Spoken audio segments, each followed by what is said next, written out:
Lucas, Evangelho de Lucas, capítulo 24, do verso 13 a 35. Acharam todos? Vamos ler.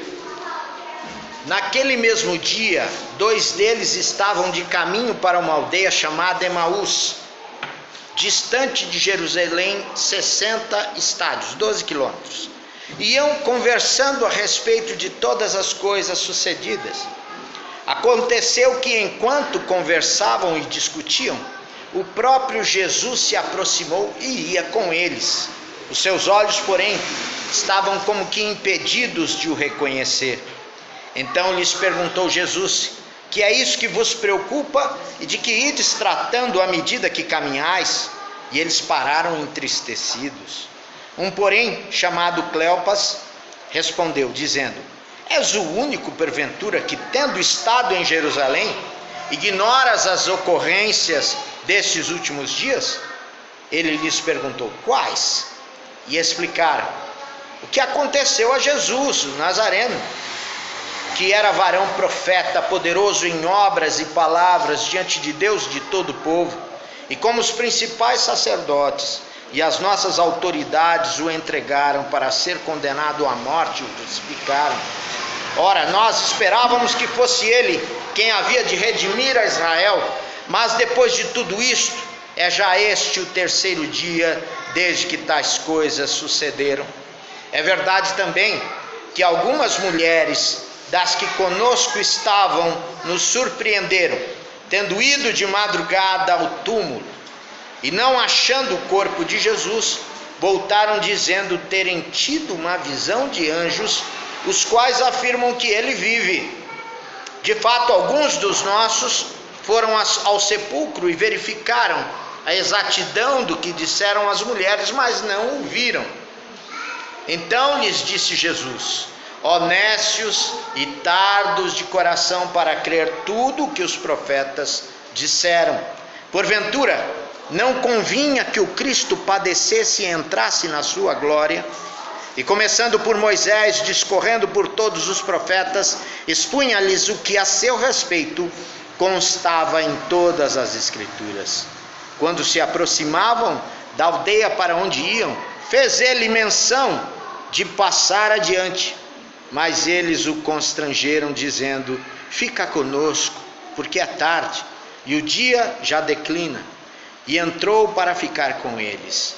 E aconteceu que, quando estavam à mesa, tomando ele o pão, abençoou-o, e tendo-o partido, lhes deu. Então se lhes abriram os olhos e o reconheceram, mas ele desapareceu da presença deles. E disseram um ao outro: porventura não nos ardia o coração, quando ele pelo caminho nos falava, quando nos expunha as Escrituras?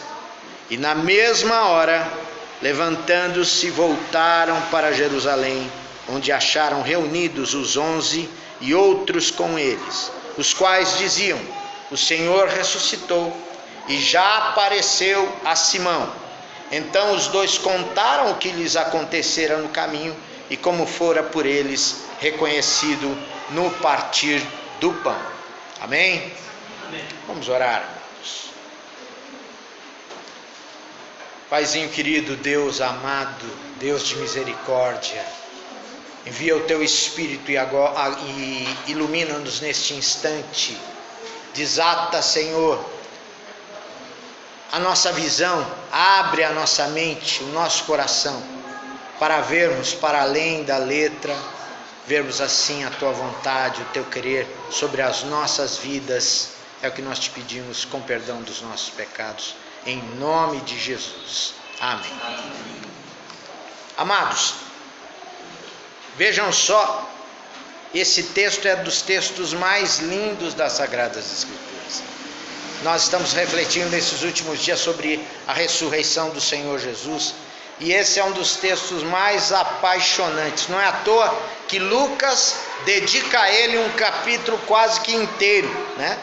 No capítulo 24, enquanto Marcos faz uma referência de 2 versículos, Lucas o dá com detalhes. Então é muito importante observarmos isso. Mas é interessante observarmos como os discípulos estavam cegos de incredulidade. Inclusive eles confessaram isso posteriormente, né? Na conversa que eles têm com Jesus, falando do testemunho das mulheres, que eles não acreditaram. Então o coração estava endurecido, os olhos estavam cegados pela ideologia, pela expectativa de um Messias guerreiro, filho de Davi, que pudesse mudar a situação. E porque estavam assim, estavam num caminho de morte. Vocês se lembram daquele filósofo chamado Heidegger? Ele foi companheiro da Hannah Arendt, filósofa muito importante alemã também. E Heidegger foi dos mais importantes do século XX. Ele, um dos existencialistas do século XX, ele tinha uma frase muito importante, que dizia assim: a única certeza que o homem tem na vida é da morte. Todo mundo sabe essa, né? Todo mundo sabe essa. A da morte. O existencialismo é pessimista. A vida é pessimista. A visão do existencialista é pessimista para com a vida.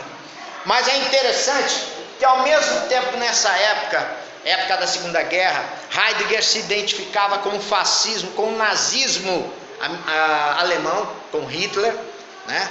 Eles ressuscitaram nessa época Nietzsche. Nietzsche era o grande filósofo, inspirador da moral nazista, heróica e tudo mais, né? De guerra. Então eles ressuscitam e colocam essa pecha pessimista daquela ideia de Nietzsche que fala: Deus está morto, Deus morreu, Deus está morto. É nessa época que da Segunda Guerra ali, que é ressuscitada essa ideia de Nietzsche e é trazida à tona: Deus está morto. Então a vida não faz sentido. Ao mesmo tempo, ali em Paris, na França, estava Jean-Paul Sartre, que vai na mesma linha, só que um existencialismo pendendo para o lado comunista, para o lado socialista, né? Em que ele fala que a vida é uma náusea, a vida é uma ânsia de vômito, é uma coisa nauseante, porque não existe Deus. Se não existe Deus, a vida não faz qualquer sentido. Então a vida é nauseante. E ele escreve uma peça chamada Entre Quatro Paredes, Whitclaws, em que ele fala que o outro é um inferno em minha vida. A moral da história daquela peça, né? História muito interessante. O inferno é o outro em minha vida. Então, aí chega um outro inspirado nesse contexto todo, né, de emancipação humana, de libertação de Deus. Deus está morto, e fala: se não faz sentido Deus está morto, não faz sentido a vida é uma náusea, então eu vou advogar o suicídio. Aldous Huxley escreve sobre a apologia ao suicídio. Então a vida é essa. E interessante que essa coisa de construção social, construção do indivíduo, né, a construção da identidade do indivíduo, construção da sexualidade do indivíduo, vem justamente dessa ideologia existencialista. Você tem que construir, você não tem uma natureza pré-estabelecida. Aliás, nessa época, nascem as três principais heresias do cristianismo: a psicanálise, que advoga o pecado do homem, né? Que o homem todo é pecador, mesmo a criança. Foi um escândalo na sua época, para a sociedade da sua época, com Freud, na psicanálise, mas rejeita, diz que Deus é uma ilusão criada pela consciência humana. O existencialismo, que afirma justamente essa questão da construção, e o comunismo que advoga a vinda do reino de Deus sobre a terra, mas sem Deus, o homem, o proletariado assentado no trono do reino de Deus, né? O paraíso na terra, mas sem Deus. Então você tem as três principais heresias cristãs do século XX aí: o comunismo, o existencialismo e a psicanálise, né? Que tomam verdades bíblicas e a destituem do conteúdo teológico, da base teológica. Caminho de morte, meus amados. Caminho de morte bem largo, bem grande, com muita gente seguindo, defendendo essa história, um caminho de incredulidade, e é esse caminho que os discípulos estão, porque eles não entendem o que Deus está fazendo. Eles acham que a sua ideologia, aquilo que eles acreditavam, esperavam do Messias, se perdeu. Então eles estão desesperançados, e é interessante que eles saem de Jerusalém e caminham para Emaús, para o oeste. E eles saem no final da tarde, estão caminhando, saem no meio da tarde, estão caminhando já ao final da tarde, chegando em Emaús. Quer dizer, eles estão caminhando contra o pôr do sol. Não sei se vocês gostam de dirigir contra o pôr do sol, mas eu já sou meio cego, né? Tem que usar óculos e tal. Imagina você dirigindo com aquele solão descendo assim, as mulheres ficam assim, ai, que coisa maravilhosa, tão romântico o pôr do sol, e a gente desesperado, desviando, que a gente não enxerga nada, né? Mas a mulher tá lá, ai, que coisa maravilhosa esse sol, que coisa linda. Mulher é bicho romântico, né? Então é uma coisa maravilhosa.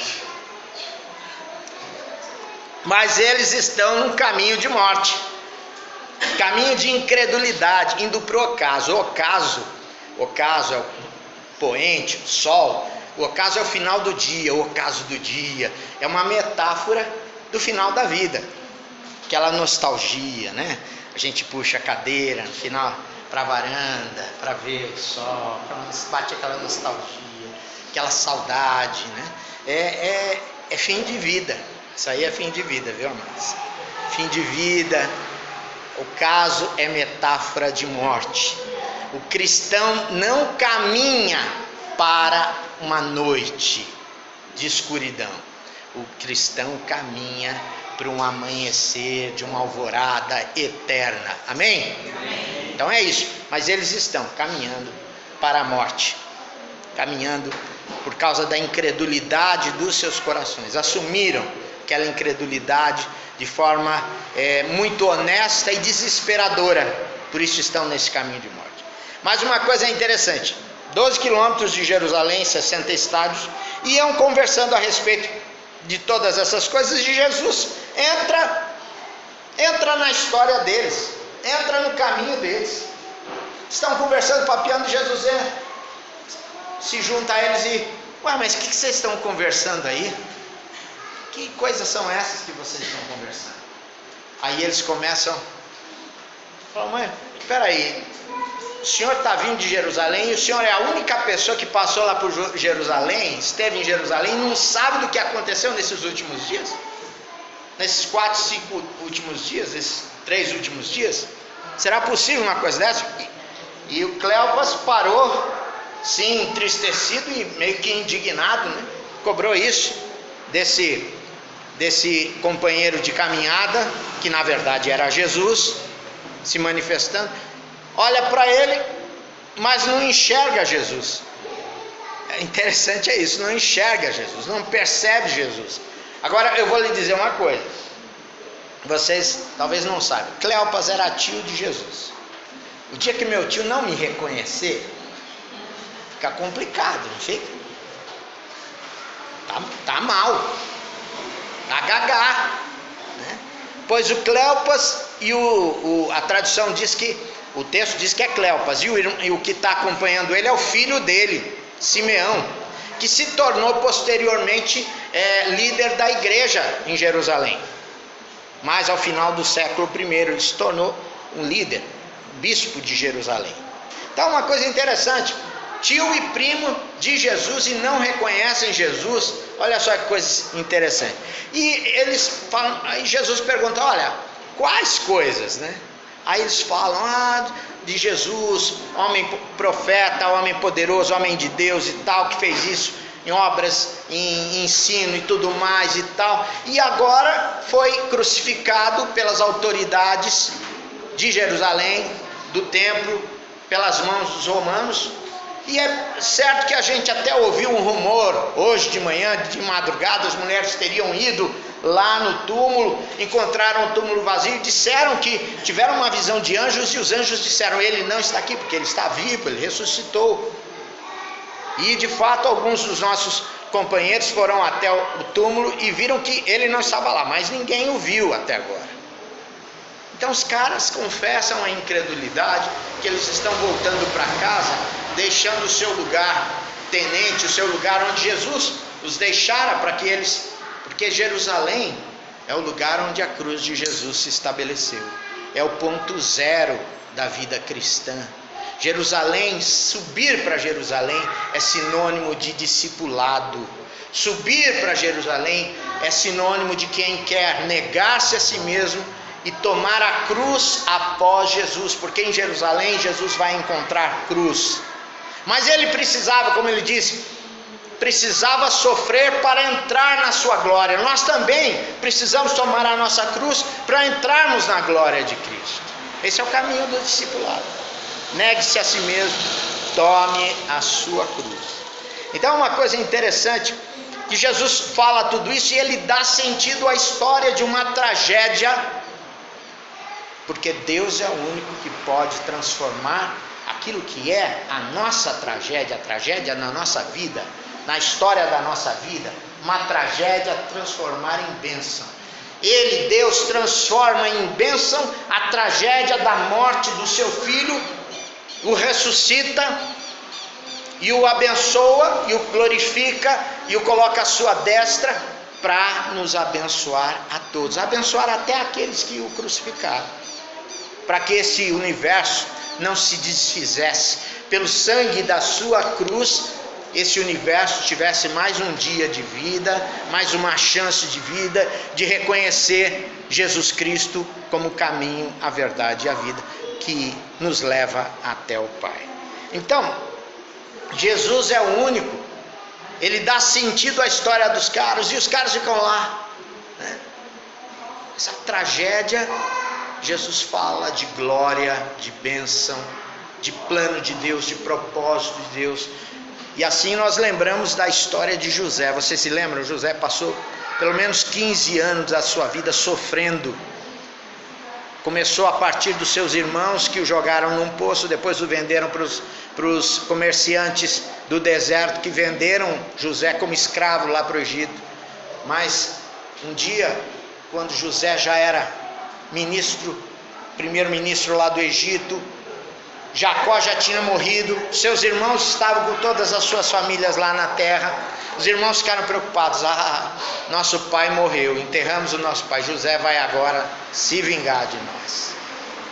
Chegaram para José com essa história de medo, de preocupação. José falou para eles: olha, lá no capítulo 50, verso 20 de Gênesis, diz assim: olha, vocês intentaram mal contra mim, mas Deus o intentou para bem. Deus é o único que pode transformar uma história nas sombras, no sofrimento, de tragédia, em bênção. Não só para aquele que sofre, mas para aqueles também que intentaram todo este mal para com aquele que sofre. E para a bênção de todos, José estava onde estava, como primeiro-ministro do Egito, abençoando todas as famílias da terra, com o alimento, com a administração, com a gestão que ele teve sobre aquele período de abundância e depois escassez.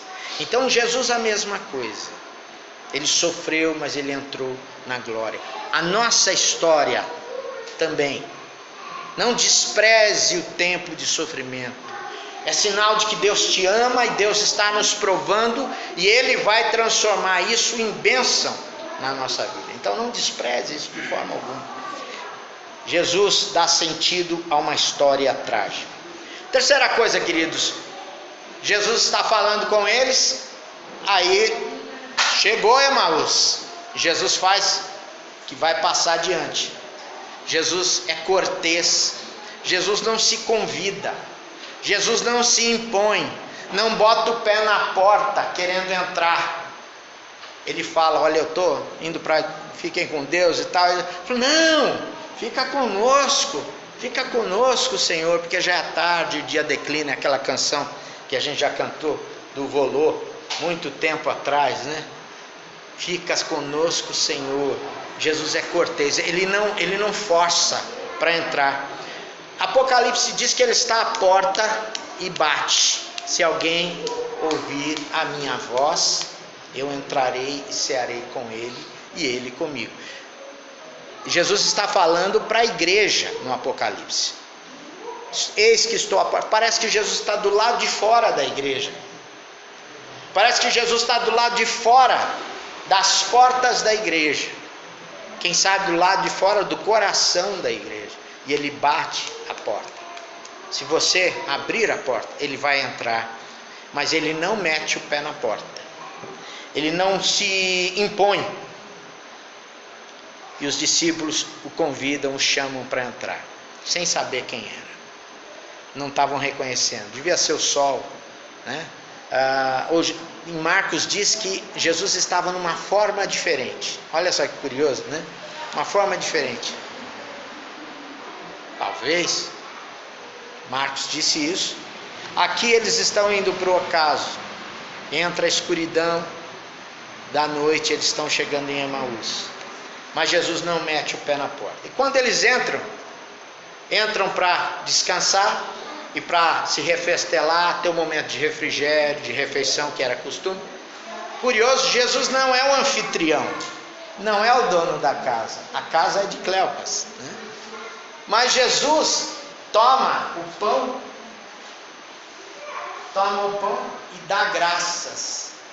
E é nessa hora que os discípulos o reconhecem. Talvez eles tivessem visto Jesus dar graças na última ceia. Talvez eles tivessem visto muitas vezes o Senhor Jesus fazer refeição com eles, ele dando graça. Talvez eles tivessem visto Jesus partindo os pães e os peixes ali, próximo a Betsaida, do outro lado do mar da Galileia, para aquelas 5.000 pessoas, ou 20.000, sabe-se lá quantas tinham. Mas é nessa hora que Jesus se manifesta para eles.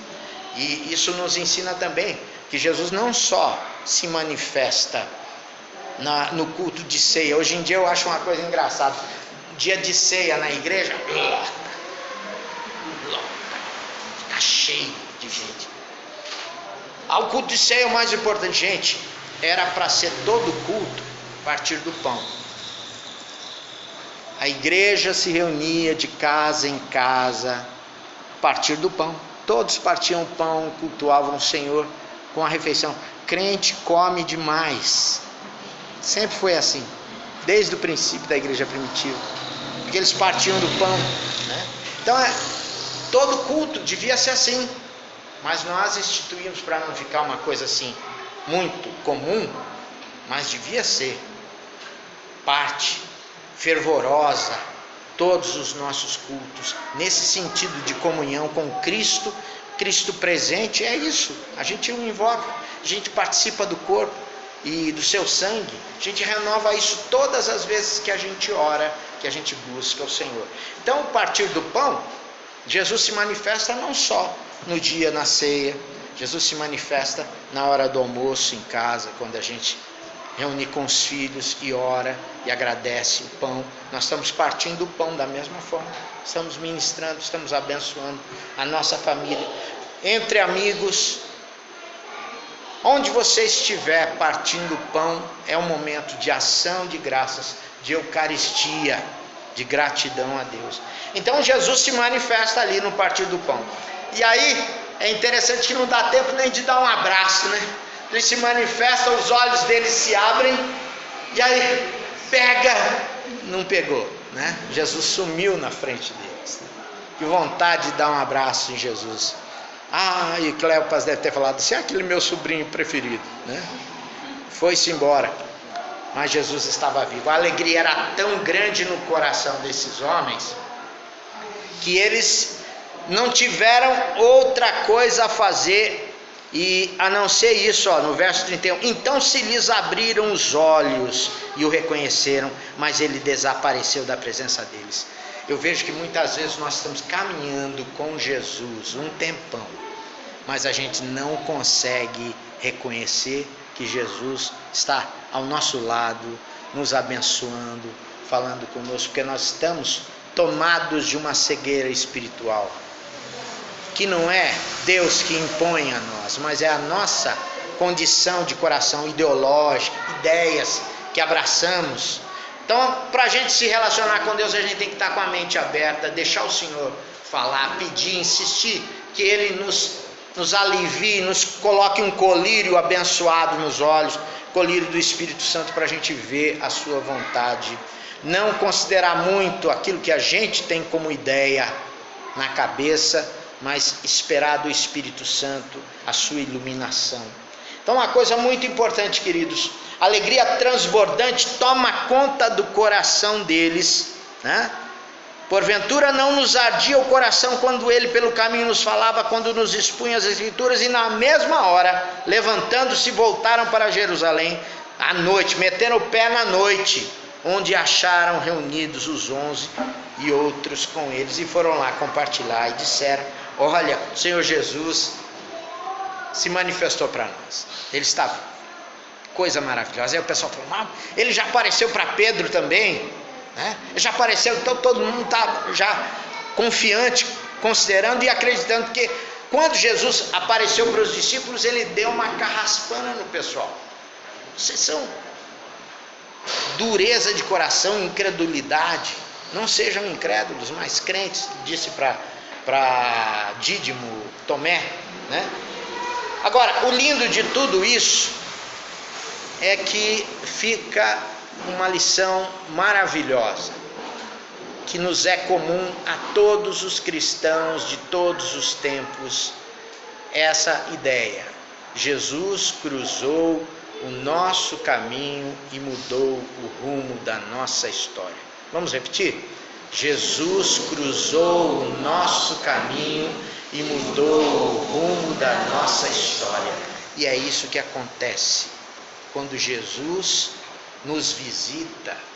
Jesus, o ressurreto, nos visita espiritualmente. Ele muda o rumo da nossa história, muda a nossa vida. Quem conheceu a Jesus tem essa mesma frase, essa mesma história para contar. Como eles tiveram, nós também a temos. Amém?